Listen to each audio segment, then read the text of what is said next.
I recognize the gentlelady of New Jersey, Ms. Watson Coleman, for 5 minutes. Thank you, Mr. Chairman, and thank you, Mr. Gaynor, for your testimony today and for the hard work that you all are doing. I want to share some information that I have.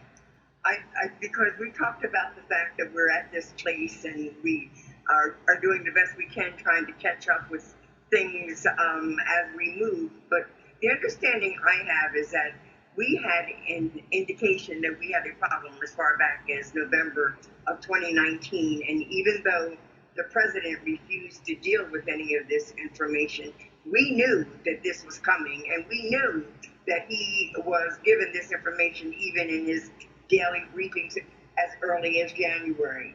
I also want to take note of the fact that there were independent research studies done, one by Columbia University and one by another organization that said, had we implemented social distancing guidelines as far back as March 1, we would have possibly decreased the death rate from COVID between 80 and 90%. So it is not like we didn't have earlier information upon which to act.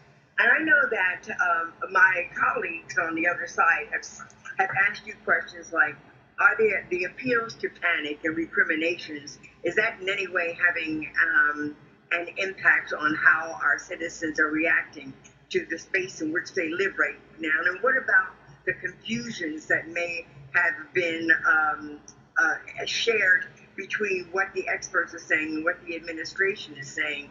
Well, my question is, well, how about the conflicts and the lying that have been shared from the White House and the head of the task force, the Vice President of the United States?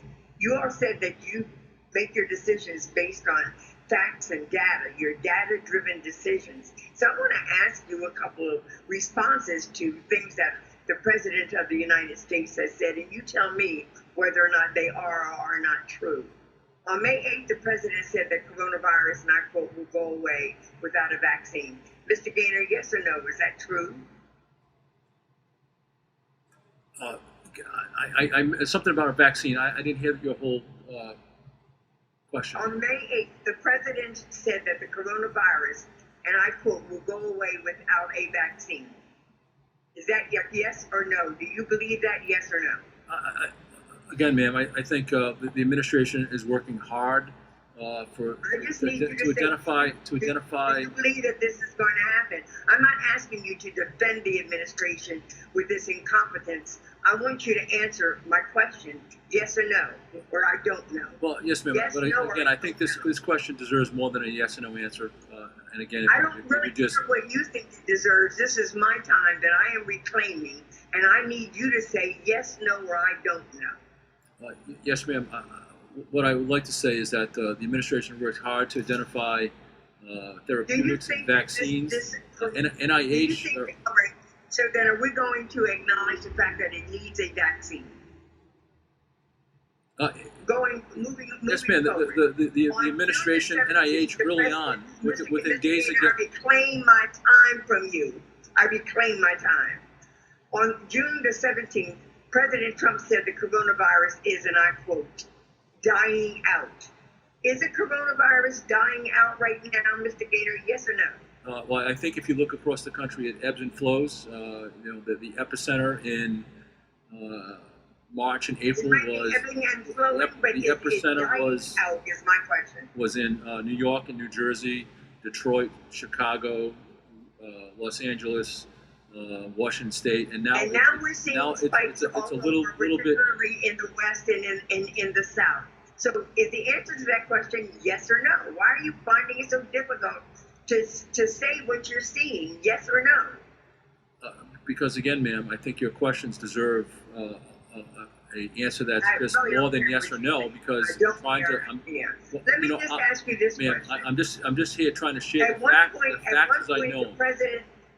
At one point, the President of the United States said, anybody that wants a coronavirus test can get a test.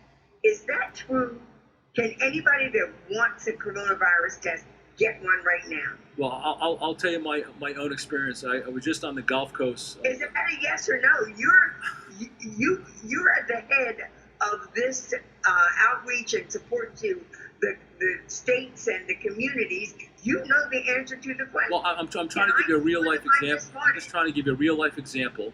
I was on the Gulf Coast last week. I traveled to Louisiana. I traveled to Michigan, to Mississippi, and I traveled to Alabama. If you're going to refuse I came to in answer contact my with question, this is almost a futile interaction between you and me. Let me just put one more question out there, and you can say whatever you want to say with a little bit of time I have left.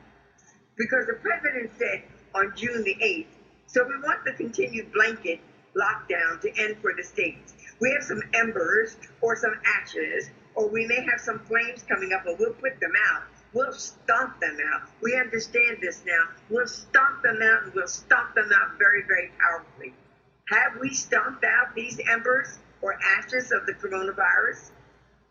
Ma'am, I'm sure that you can see through across the nation there are hotspots, places like Florida and Texas, Louisiana, Arizona, California that have flared up.